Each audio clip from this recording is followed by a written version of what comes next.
and there is a bioimpedance assessment tool is also available over here. So in ESPN GLIM guideline in the early morning we had thought and talked about is a phenotype criteria. In one of that phenotype criteria will be muscle mass evaluation. So there are different methods available for muscle mass. The normal things we are doing is the arm circumference. The advanced method will be USG guided. You will see the thickness of the muscles, MRI, CT scan, and this is the new tool that is bioimpedance electrical assessment. So it will take 90 seconds and it will give you the idea about what is your lean muscle mass, what is the free fat content in your body, what is the extracellular water content of your body, what is the total body water content of your body, what is the extracellular content. That will help you or aid on the nutritional assessment in your patient, whether your patient is low risk, high risk, what is the percentage of muscle mass in your things. So we'll start our this session with the mode of nutrition, enteral nutrition. So in our early morning lecture, so it will be more of interactive. So can anybody tell me at what time we are going to assess our patient when they are there in the critically ill setup? When to start assessment? Nutritional assessment. Okay, good. As soon as possible on the admission. And what are the different tools accessible for that? What are the different score or markers for the nutritional assessment that we are using? One is MUST, second one is NRS 2002. These are the time tested nutrition score. Okay, these are very easy to do. It's the quickest to do. Okay, and they are already proven on a predictive value. Like if the score is high, the mortality is high. That's why they are time tested thing. What is the new tool that comes nowadays? That is Nutrix score. Okay, what are the variables of Nutrix score? Right. So there are 6 variables of Nutrix score. Right. Hospital. The admission from hospital ward to ICU. Right. And IL6 is the last. Right. And there is a call as modified Nutrix score. When if you know availability of IL6, you will label them as a. What do you mean by high risk? At what cutoff you will tell that patient is high risk? More than or equal to 5. Right. So 6 to 10 score. Okay. That is considered as a high risk. They are prone for malnutrition earlier compared to 0 to 5. Those are the low risk. Okay, and Nutrix score according to 2019 guideline, that ESPN guideline came in 2019. So they told that the Nutrix score is not reliable tool, but the most of the trials came afterward that shows that Nutrix score is a validated tool with area under curve is 0.76. Okay, so you can use Nutrix score for the assessment of high and low risk in your ICU. Okay, can anybody tell me about the NRS 2002 score? Any idea about NRS 2 score? What parameters they are rely on? Suppose my BMI, because I am lean and thin person. Okay, if you go with my BMI is 18.5. Whether it's normal, less, more, underweight. Okay, so there are 4 criteria in NRS 2000T. First thing is like BMI, whether it's less or not. Second thing is whether it is a change in weight loss in last 3 months, whether in a weight loss of more than 5 kilogram or not. Unintentional. And third one thing is that whether you have a change in dietary habit. Okay. Change in the dietary habit. So if any of these 3 or 4 criteria, if any one is come positive, you will tick them as yes, and you will move to the next screening. That is step 2. That means might be or might not be I am a malnutrition patient. Now we will move to the next step. So here you are going to get about whether you are operated or not operated. So there are some categories over there: mild, moderate, severe. If your Apache score is more than 10, if you are operated for hip surgery, if you are operated for GI surgery, they give you 0, 1, 2, 3 scoring system. So here I am not operated. Okay, so that category is out. Whether I am suffering from acute or chronic illness, no, that category is out. Whether I am a weight loss in last 3 months, no, I am like this only since many years. Okay, whether I am a change in dietary habit there or not, no. That means despite being less BMI, I am not a malnourished person. Okay, you should not treat me as a malnourished. I am not a high risk of it. That's why but definitely, when you are predicting, when you are commenting that somebody is malnourished, undernourished, severely malnourished, you should have all these 3 or 4 data. Then you should comment. Individual data you should not be able to comment. Only BMI, taking BMI and commenting on malnourishment, you should not do it. Okay, so these are the couple of things you have to keep in mind when you are assessing the patient. So after assessment, how we are going to start the nutrition? So that is known as prescription. Okay, so nutrition prescription, like a dialysis prescription, antibiotic prescription. How you are going to give the nutrition prescription? What are the component of it? First one is the route. Okay, so you have to tell the sister, you have to tell your juniors how you are going to start the nutrition. So what are the different routes that normally we practice in critical care? So oral route, enteral nutrition by putting NG or NG or parenteral nutrition. Okay. So how you are going to start when your patient is on ventilator after 24 hours with vasopressor of noradrenaline 5 ml per hour? How you are going to start now?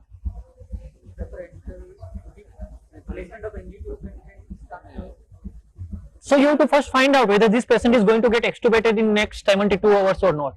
It's not directly jump like that. Okay, might be your patient is just post-op patient, you are going to extubate them tomorrow morning. Please wait. Okay.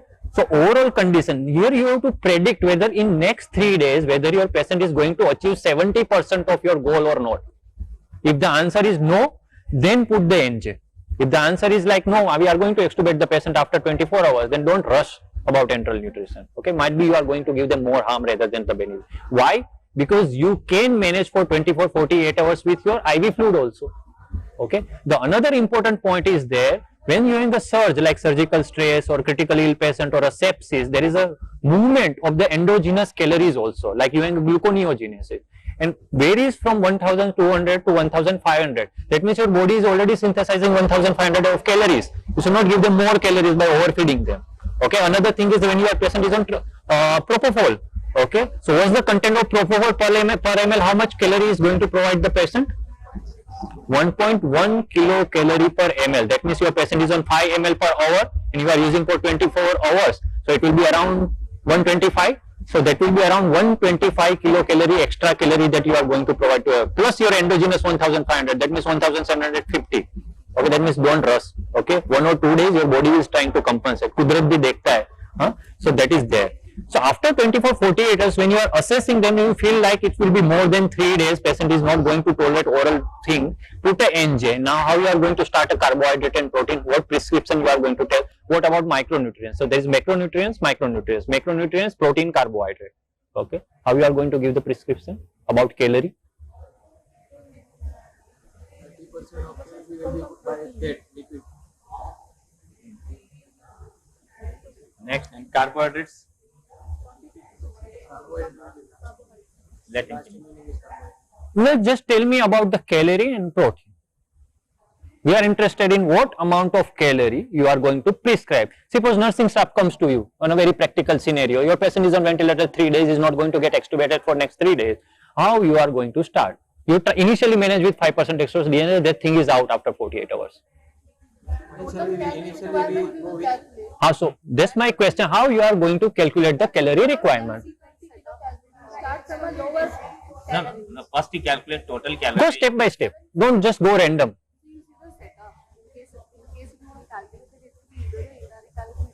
So right. So first of things, whether your facility is having an indirect calorimetry or no indirect calorimetry. So we'll consider no indirect because by default we don't have. Okay. Then you rely on weight-based formula. Okay. And weight-based formula says 20 to 25 kilocalorie per kilogram per day. Okay. So if my weight is 50 kilogram, I have to require 1000 kilocalorie per day. Okay. But when you start it on the first day, you are not going to give 1000 kilocalorie. So what's the guideline for that? initially started with 15 to 20, followed by if patient is tolerate, then increasing up to. So the target should be meet on a third day, and you should give up to 70% of your calculation. Okay, that means मेरा 1000 kilocalorie है. Till day 3 I should reach 700. Okay, and from 3 to 7 days I will reach up to 1000 kilocalories. So on day 7 1000, on day 3 up to 700. What about protein? 1 to 1.5. So what do you mean by fully? That's a very vague term. No? It's a broad. Fully means for you like 1-2 gram is fully, 1 gram is less. 1 to 1.2 grams. It will not work like that. So 0.8 gram per kilogram per day, that should be achieved from day 3, and then you get gradually increase and you reach to 1.2 gram per kilogram per day on day 7. That means my weight is 50. According to 1.2, it will be like 60 to 70 gram I should reach on day 7. On day 3, up to 40 gram. That is 0.8 gram per kilogram per day. Okay. What about these micronutrients? Yes, no. Should I give them thiamine, vitamin C, combination zinc, Otsky? That's a brand name that we normally use. What about that? Sir, on the day 3rd, we have to check for the calcium and magnesium and phosphate. And if there is a So that's a good clinical practice that you are talking about. It's a good, that means when you start the nutrition on day 3, you are going to assess some of the things that we are not doing normally, like magnesium calcium phosphate, and your patient is of high risk or malnourished, in such cases when you start the enteral nutrition, you have to check your phosphate. So on day 3, if your phosphate is less, suppose your phosphate came to less than 0.69, what you are going to do now? You asked for phosphate, right? I did the phosphate, it is less. Yes. How will you replace phosphate now? You gave me the clue. Nursing staff, as a junior, you told me, sir, send the phosphate. I sent the phosphate. Now phosphate came low. Yes, sir, the phosphate is 0.6. We have to resupply. But that's not the solution. You gave the phosphate, that's okay. But what's the problem here? What's the diagnosis here? It's a refeeding syndrome, right? So how you are going to treat the refeeding? That's my next question. You are not stopping the feed. So you have to understand, you never stop the enteral feed till you have some complication, So you reduce it, you came to a tropic feed. Now, can anybody tell me what do you mean by tropic feed? Then I will move from refeeding. Gradually, from that, gradually increasing the dose. Gradual means how gradual and how, what is the what? See, those are the very broad terms. Now, you can't be vague. You means you are a IDCCM critical care intensivist and you are talking in a layman language. That's like not making any sense. So you should be very objectified when you are telling something. You can't tell less food in the exam. It doesn't work like that. No, So once it's a refeeding syndrome is anticipated or diagnosed, in NICE guidelines it is mentioned how to begin with the how much millijoules has to be delivered per kg. So it's per a day. 500 ml over 24 hours. So if you are using 1 kilocalorie per ml diet, you are going to give your patient 500 kilocalories. So that will be around 20 ml per hour. You are just trickling the fluid.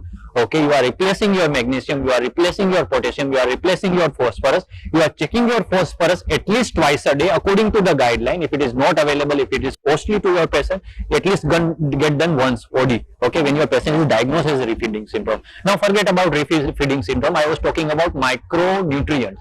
Okay, and you told me that on day 3 you are going to do the phosphate. But what about other nutrition? Is there any role of vitamin C? Should I use this in my critically ill patient? Is there any role of vitamin D that can I use in? Is there a role of thiamine in my patient? Okay, so there is no role of any micronutrient, but still if there is a refeeding syndrome and when you are correcting your phosphorus to your patient having any history of alcoholism or if your patient having some liver related issue, in such cases you can consider about thiamine. So this is all about your nutrition prescription.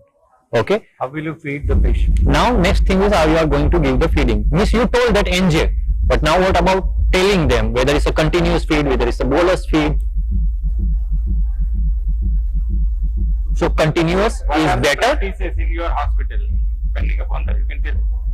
Continuous is Both the in the infusion pump. So if you are in infusion pump, you are going to get a continuous feed that is always better than the intermittent feed. The advantage of continuous feed will be less diarrhea. Okay, the disadvantage is it's required infusion pump. So not all the ICU having that facility about infusion pump. continuous is doesn't have major problems of intolerance, either upper GI intolerance or a lower GI. Less chances of diarrhea. And you can achieve the caloric goal within your stipulated time. Because there are no interruptions also. And you don't need to really monitor GRV also. Now, can anybody tell me what do you mean by volume-based nutrition? And second thing is rate-based nutrition. And what do you mean by it? What do you mean by volume-based nutrition, enteral nutrition, volume-based? हम जो practice करते हो क्या करते हैं ICU में? हम जो बोलते हैं 60 ml per hour लगा दो, हाँ? It is rate-based. So what do you mean by volume-based? At least tell us that what are the advantages and disadvantages of rate based.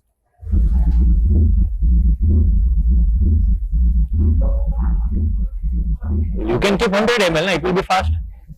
I have started feeding at 80 ml per hour, rate based. And there are now within GRV more than 500.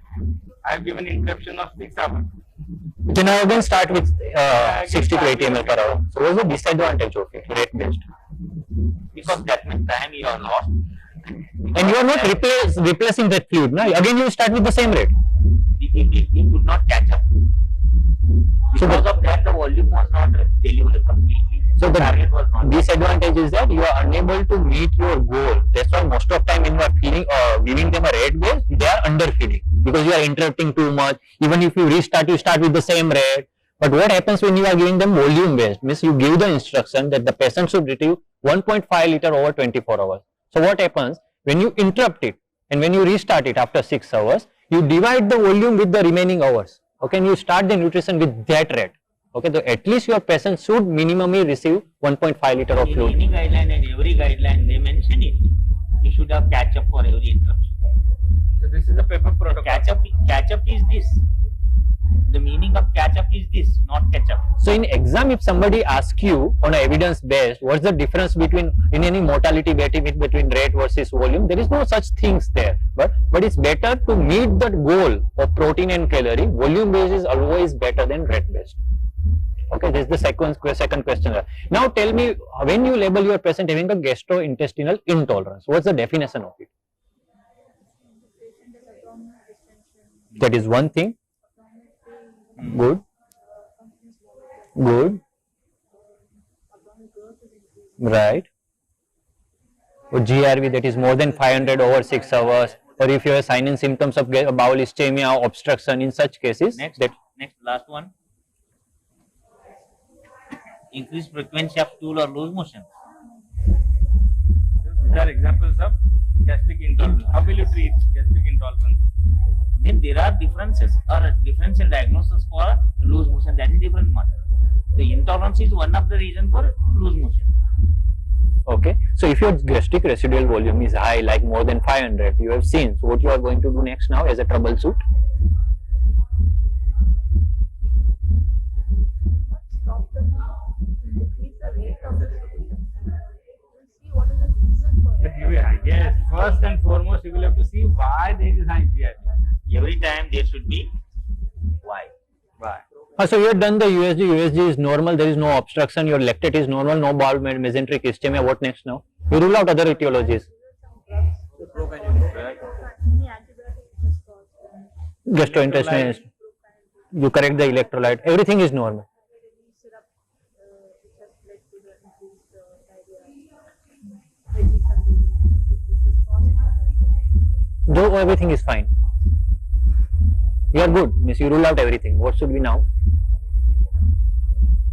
Now question is whether I should be prokinetic or not.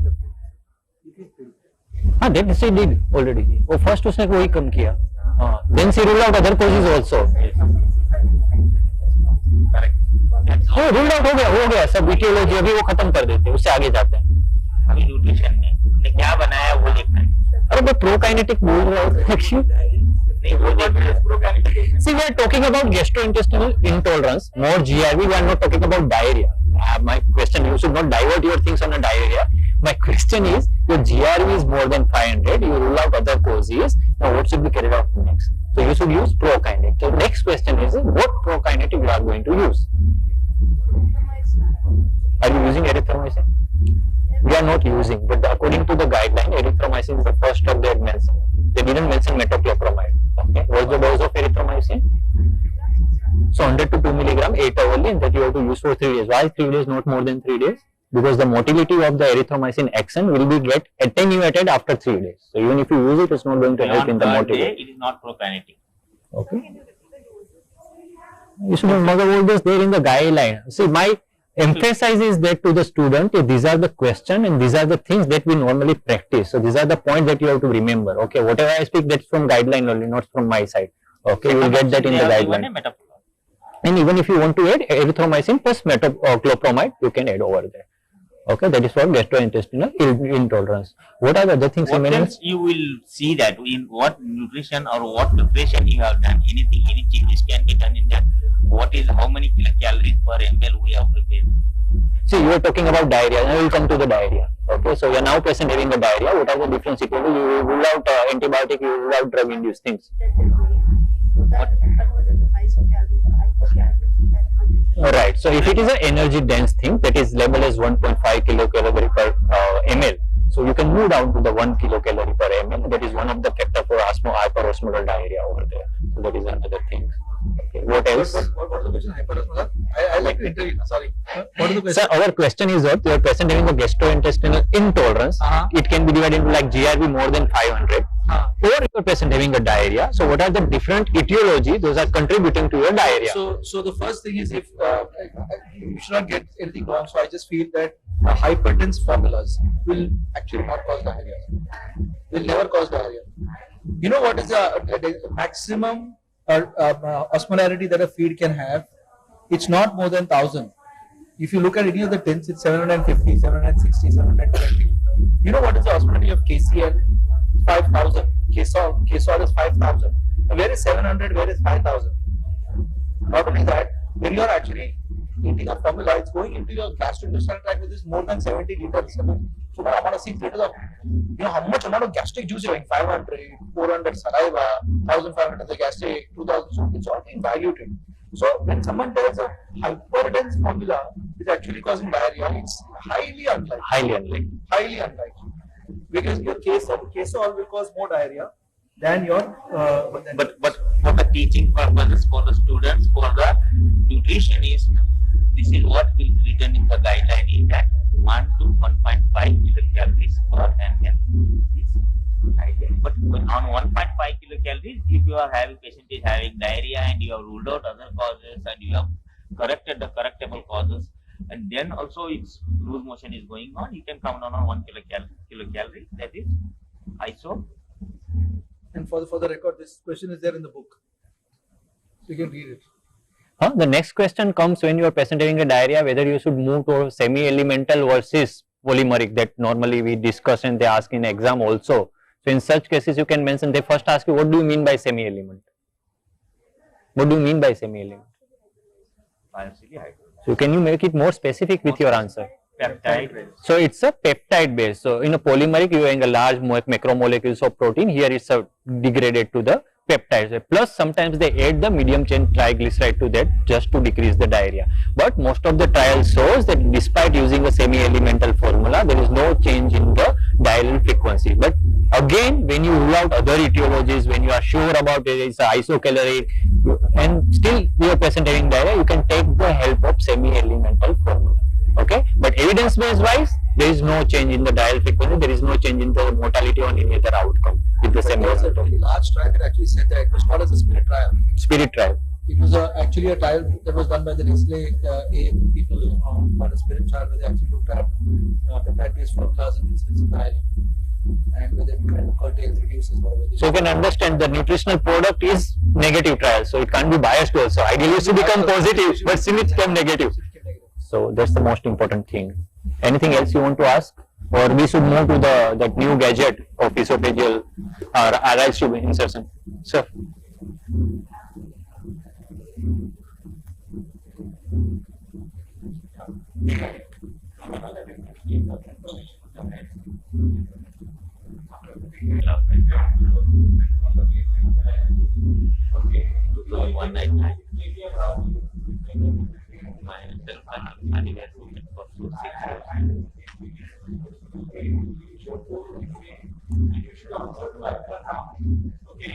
Sorry, currently now if you will drink. Can you give me this? So that the voice will be. Yeah.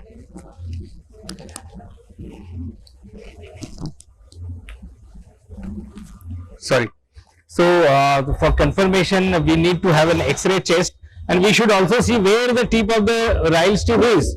Okay, if it is just at the junction of gastroesophageal junction probably, so there is high chance of aspiration because the gastroesophageal opening will be more wider, and there is high chance of aspiration. So make sure that the Ryle's tube is in the stomach. The tip of the Ryle's tube is in the stomach, and that can be confirmed with the X-ray. Okay, so generally what happens when we put the Ryle's tube, it may be traumatic, it may not go in a proper track. So there are devices which will help you to have a proper swift placement of the Ryle's tube, and these devices are assisted devices. Okay, this is the Ryle's tube. Okay, from Co-Track company. It has a sensor at the tip. Okay. Yeah, this is Avanos company, and this and the product is Co-Track. It has a guide wire. The guide wire has been connected with the monitor electronically. Okay, and it senses where the placement of the Ryle's tube is as far as the track is concerned. Okay, so here we need to apply a jelly, keep the Ryle's tube inside for at least 5 to 10 seconds, 5 to 10 centimeters inside. Okay, so once it is inside, it will keep sensing the tip, where the tip is. Okay. The advantage of this method of placement of the Ryle's tube is it doesn't need endoscopy. It is non-traumatic, and it will help you to follow the track. It is track assisted Ryle's tube placement. So now I'm passing the Ryle's tube little inside. It's going inside. When I'm able to see a flash here, okay, now you can see. If I'm able to see the tip, probably the tube has gone into the esophagus. Okay, it has gone into the esophagus. Then I will swiftly try to insert it again and make sure that the track is stable all throughout. If the track is getting deviated rightward or leftward, it means the tube is going into the false passage or maybe in the trachea. Okay, so this gives you an advantage. Okay, so where it is going out of the track. It is not going exactly linearly. It is going it is getting deviated somewhere. So what does it mean? The tube is in the trachea. You have to remove it. Okay, and then again go and try again.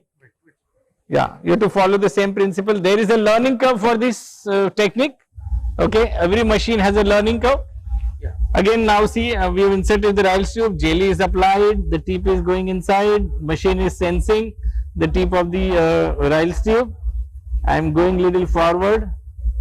Now you can see the tip is following a track linearly, not getting deviated anywhere else. Okay, and here with this transparent mannequin I can actually see. Okay, but in a patient you won't be able to see. This is an indirect method of assessment of the track that the Ryle's tube is following. It is going swiftly. Okay. Now it has reached the gastroesophageal junction and it will change the curve. It will follow the curve of the stomach. Okay. Now it is following the fundus. Okay. Following the fundus, and if I go little inside, now it is going in the pyloric area. Okay. So this is the right method of assessment of the Ryle's tube placement. Okay, but this technique also has a learning curve. Please remember that. So the advantage: non-endoscopically, non-invasive, non-traumatic, and indirect method of placement of the Ryle's tube. Okay, next. You can try with our Ryle's tube also. We have tried it with our local Ryle's tube, and it helped us to guide the Ryle's tube placement. We have to insert But- this inside the. Yes, yes. Basically, what happens is we have a stylet also which is there. Sir will just show it. You can see the stylet. Okay, the stylet has a sensor.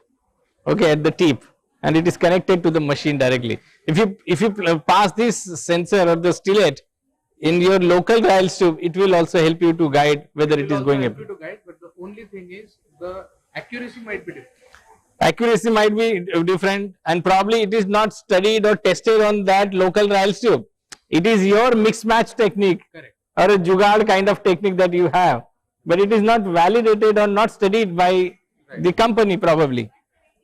Now we have understood the placement of the Ryle's tube. We will also try to analyze the nutritional requirement of the patient. How well are we nutritionally when we are taking care of the patient? So bioelectrical impedance technique is based on a principle of capacitance and a resistance.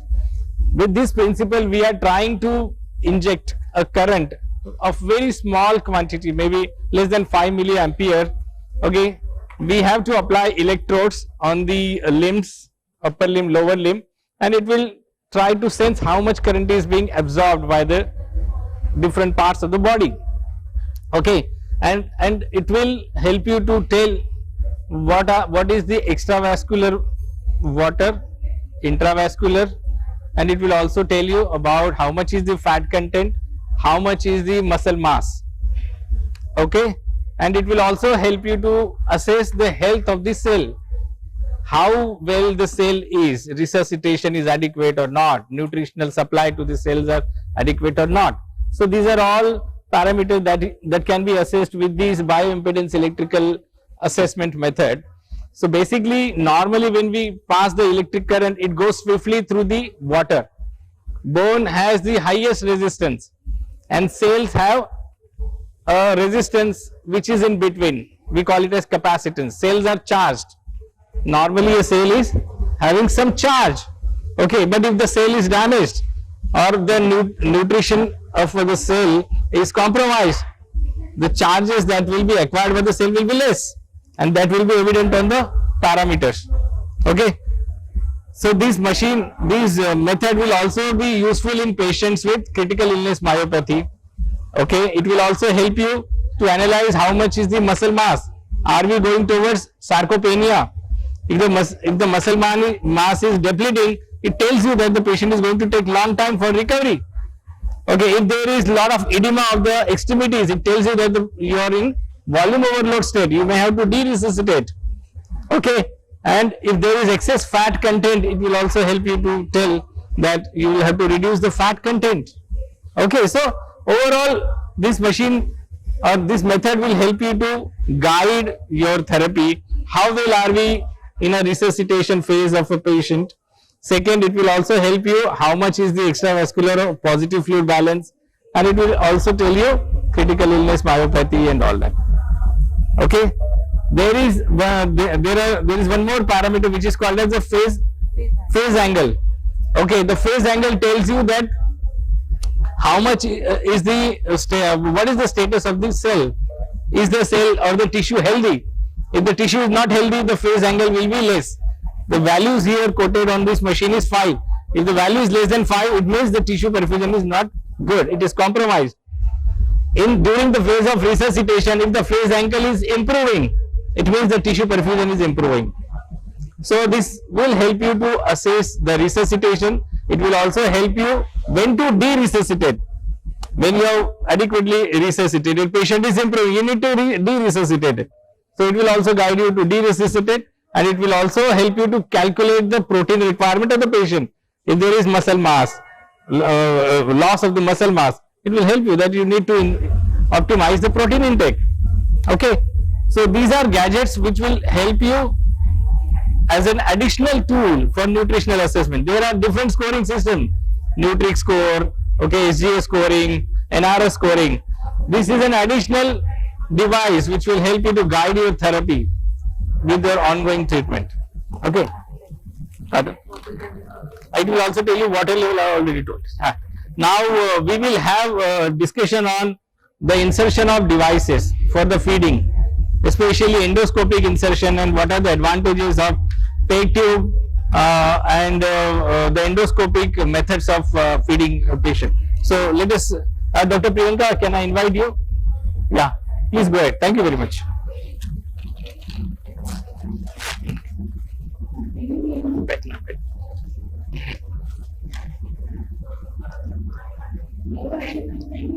Yeah, we can hear you.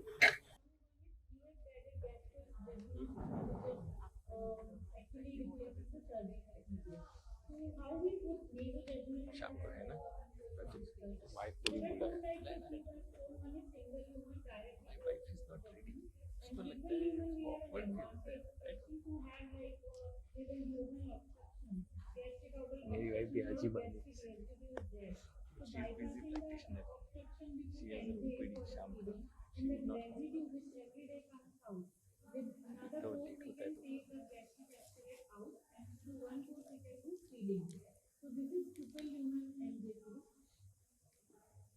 So what we do exactly while putting entry, we pass the endoscope inside the veggie, and after passing that, we put the guide wire through the channel of the scoop.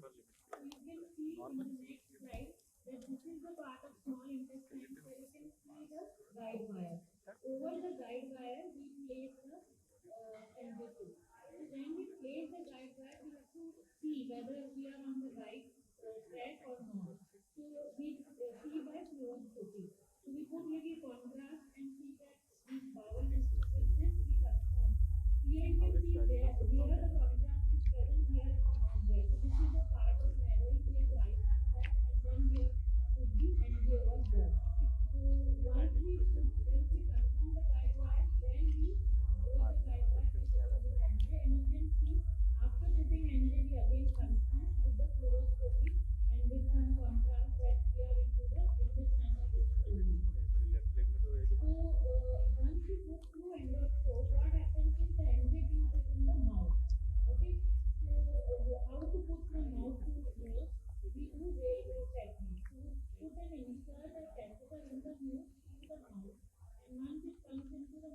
catheter, and then we pull out the catheter through the nose so that the entry comes from mouth to the nose. So this is called veil root technique, which is being shown over here.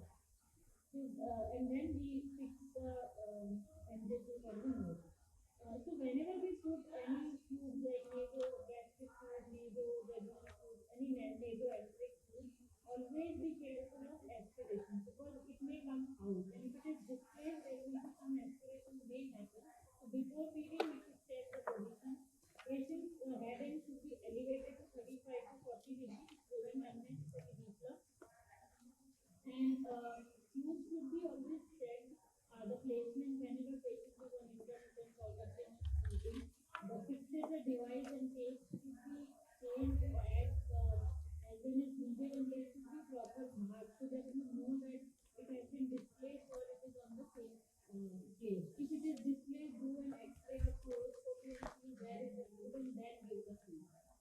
And always maintain good oral hygiene for unnecessary infections and aspirations. See the local area where any kind of pressure, infection, ulcerations are happening, then we need to take the local care also. Now about percutaneous endoscopy gastrostomy, when we cannot take urine, when there is a problem with swallowing, there is some obstruction, there is some neurological component, or severely malnourished because they are not able to take, then we give neurological disturbance, then prolonged coma, patient cannot take, and after maybe for maximum 3 to 4 weeks we can keep these nasogastric tubes. If there is long-term feeding, then we use food bag. And when oncological issues like some head and neck cancers, where patient cannot have, we have to directly give to the stomach. So these are some indications. So now how to put that? You can see here from directly from skin, from the abdomen, we have to put this insertion of thread. So endoscopy parts you know. Then see these are the parts of pregnant. This is the wire which we are going to insert to abdomen, skin of the abdomen, to the stomach, and the thread tube we will take it from the endoscopy. So first we identify the stomach. There is the exact site of putting the needle into the skin to the stomach. And after identifying for this, we need transillumination test, and there should be direct conduction of protein to the stomach so that we know that there is a swollen between the stomach and the skin. After that, we put the injection, and then through this needle track, we move this wire. Wire we pull out to the endoscope. Once wire is out in the mouth, we attach the peg tube to this, and this we pull out to the skin part. So the wire which we inserted to skin, we just pull out and the peg tube automatically opens. And then here the fourth thing that you can see, we are fixing this is the skin, this is the stomach. So this is the internal part of stomach. You can see here peg is fixed with the gland. And this is balloon type where we inflate the balloon after inserting the peg tube. And after doing this, around 6 weeks we keep that. Once the flag is full, we can exchange the peg tube with smaller legs. Cosmetically also patient is comfortable, like he's hurting, we can see where inside there is a balloon and outside this balloon. So whenever we want to treat, we attach the peg tube and again we disconnect. So this kind of exchange tubes are also available in the peg. And before putting the peg, you should always know the contraindication and assessment because it's a direct percutaneous approach. So there should not be any coagulopathy, there should not be difficult. If it is there, we need to see whether we can pass and work for opportunity. If we cannot, then it will be difficult to put peg. And then abdominal wall, obesity, ascites, hepatosplenomegaly, total hypertension, all that assessment is important because we are going directly puncturing the skin of the abdomen directly entering into the stomach. So local organs we have to see, and some gastric ulcers, previous gastrectomy, then we cannot do. So there are related contraindications of PEG also. So please assess before putting the PEG or if you are referring the patient for PEG. And then main thing is the stoma site care, which is very important. See for infection, see for pressure necrosis, if there is leakage, if there is too much of tightness of both the flesh on the skin and stomach side, so that will cause necrosis and again there will be issue. So it should not be very loose, it should not be very tight. Then we should keep the area dry so that unnecessary complication doesn't happen. And I have explained here that because of process of time, a little faster. So basically, placement, skincare, fluid flushing is very important. And whenever you feel that fluid is migrating, you have to keep the fluid is balloon type. You have to see that what is the pressure in the balloon, how much water is in the balloon. To check the balloon insulation also, whether it is from outside, whether the pressure in the balloon, inflation of the balloon is adequate, then there will be leakage. Or if it is too tight, if it is overinflated, there will be tight and very necrosis. So routine stoma care is very important thing to know. And sometimes we should rotate the bunker also, the fixator which is outside, for the proper fit and to avoid unnecessary infections. And avoid unnecessary hydrogen peroxide to clean because sometimes it cause a lot of hypertension issues. And I've already explained pressure ulcer, and so these are the important things. Now, one more important thing is now a new technique has come with the surgical gastroenterology where you can't use enteral and cardiology. There is a complete block due to duodenal malignancy or gastric malignancy. We cannot do treating because of enterotoxin. So we do surgical treatment. So now we have an endoscopic method where directly you can put stand between the stomach wall and the jejunum. So what we do, we go inside, we put the wire into the jejunum, okay, and after going into the jejunum, we fill the two balloons, and between the balloons, we fill the jejunum with the water, blue water, because the intestinal lumen should be distended when we are puncturing from the stomach side. So you can see here, the wire is going in the floor. These balloons are getting inflated. You can see these two balloons, and between these two balloons, we inflate the intestine with water. So this is the inflated intestine. Now needle is coming from the stomach directly into the jejunum, and now the stent is between the stomach wall and jejunum. So without doing any extra infusions, we can do directly gastrodesmosis. You can see this is the stomach side, this stent, this is the endoscopic view. This blue water is coming from the jejunum. So we have confirmed that the stent is in place, and this is the stomach part. So we can create a insulin now, and we can dilate this tract by doing some balloon dilatation so that insulin even from the normal diet can go in. So this is the tract, and that tract is jejunum, this tract is stomach. So these are some endoscopic methods, and with this I will stop my presentation and hand over to me for the next discussion to other techniques. Thank you so much. Thank you, Priyanka, for tolerating us in last couple of minutes and for the patience. Thank you. Really appreciate it. Thank you. Anything? I think we are already running late. Last question. So you were saying about when the patient comes, this is the amount of fee first day to third day. We have calculated a fee because of what patient is already malnourished. The patient Still you have to do the same. we will start with the same rate. Same thing, because see, when they are high risk or malnourished, again I told this, ask the same questions to the Dr. Rahul Pandit sir also in the morning, because you are not going to start them with 100% protein or 100% calories. So invariably, your plan of management in the first 7 days will remain the same only. You should start slow diet to those processes, otherwise there will be a higher refeeding in those. After 7 days, your treatment plan varies significantly, because over there in malnourished patient, you have to give more protein to supplement the muscle mass. You have to give calories depending on the indirect telemetry if you have. So after 7 days, you have to be more vigilant about that high risk patient and malnourished patient. In low risk, you continue the same.